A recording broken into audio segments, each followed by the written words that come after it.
Last week, there was a pretty big announcement from AWS, which I'm sure the Frontier Labs and AWS customers would find interesting. AWS declared that they've signed a multi-year agreement with a chip manufacturer called Cerebras. Now, AWS is already one of the largest customers of NVIDIA, and AWS also have one of their flagship chip, Trainium. And to be fair, this is actively used to serve several large language models today. So does this new partnership mean AWS will add yet another chip manufacturer in their AI stack? This partnership will actually lead to one of the first big cloud deployment of disaggregated inference, where different parts of the single model call is mapped to two different specialized accelerators.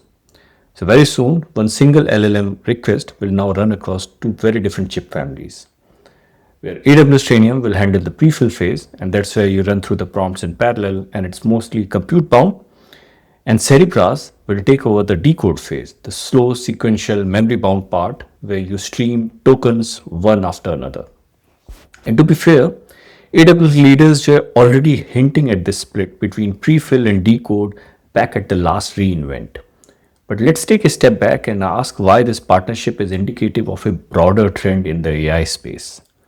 Because a couple of years back, almost every AI conversation was about training. There were month-long pre-training on massive GPU clusters, supervised fine-tuning, reinforcement learning. These were the highlights. For the Frontier Labs, inference was almost an afterthought. That's not the world we are in anymore. These models are now products. They sit behind chat interfaces, coding assistants, reasoning agents, and they run for millions of users every day. The cost of serving them is the focus. And for high traffic products like Cloud Code, the real bill is the ongoing inference bill. You can see this in numbers. For 2026, Amazon is talking about roughly $200 billion of capital expenditure. And that's huge. Most of that is AI infra for AWS, new data center, power, networking, and a lot of AI accelerators. Yes, that includes training clusters, but a huge chunk is hardware for inference. So the hard, expensive problem has shifted. And actually, that's the space companies like Cerebras are trying to fill in. So for an inference lifecycle, between the tokenization and detokenization, there are two very different phases that come to play. One is the prefill phase, and this is where the model processes the entire prompt in one pass and writes to KV cache.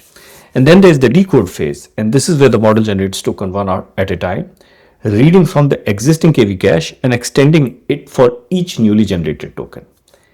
And when prompts were short and answers were also not too big, it was all fine. But two things changed. First, context lengths exploded. We went from few thousand tokens to 32,000 tokens, 200,000 tokens, and now even million. And second, we moved from simple chat replies to reasoning workloads. And that means multi-step chain of thought, tool calling, and these patterns produce way more tokens per request.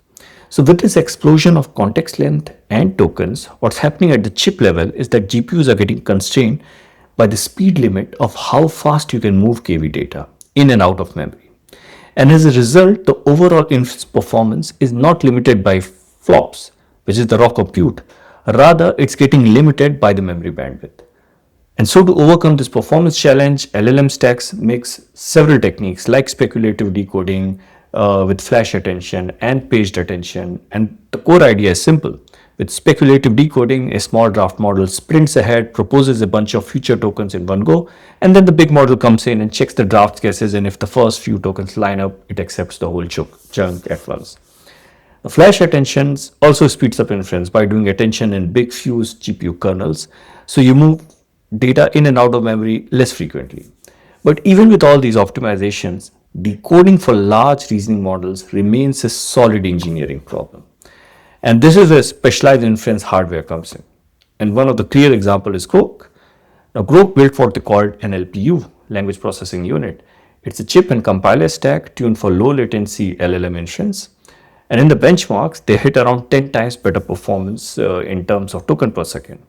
And this kind of speed up is game changer for interactive applications and agent pipelines. And by the end of 2025, NVIDIA agreed for around $20 billion. And when NVIDIA is spending billions of dollars just to secure inference optimized IP, it's saying something. And that brings us to Cerebras. So like Grok, Cerebras took a very different approach. Instead of a conventional GPU, they built a wafer scale engine. And this wafer scale engine is powering a giant chip that has a huge number of compute cores, of course, but more importantly, it also has massive amount of on-chip memory and bandwidth. And why it helps is because it's a great fit for decode. You can directly attack the memory bandwidth challenge we had previously. And if you can keep more of the model state and the KV cache on chip and you move it around quickly, your token per second generation takes off. OpenAI is already using it. Their GPT 5.3 Codex Spark coding assistant, it runs on Cerebrus system. And OpenAI reported 15 times faster generation for coding workload. And AWS is now bringing the same kind of hardware into Bedrock to deliver disaggregated inference. Zoom out and you can see inference turning into a full stack optimization problem. At the algorithm level, we have KV caching, speculative and self-speculative decoding, page attention, and all the tricks we discussed. At the hardware level, we have specialized accelerators like Croak, Cerebrus, and of course, NVIDIA will also come up with their next generation of purpose-built GPUs. And at the systems level, finally, we see disaggregated inference design and agent-centric runtime, where you will treat a single interaction as dozens of coordinated inference call and tools invocations. And for the frontier labs like OpenAI and Anthropic, while their secret sauce in their quest for AGI might still be in training, the path to real commercial success is owning fast, cheap, reliable inference at scale. And what's really great is that AWS is turning this into a product with purpose-built chips, with Rainier class data center, and with multi-year deals with frontier labs. They are bringing this stack to party. And as a customer, you're not just picking a model anymore. You're picking an inference stack. And over the next few years, I would expect more partnership like these, more specialized chip and more sophisticated runtime, all to solve inference at scale.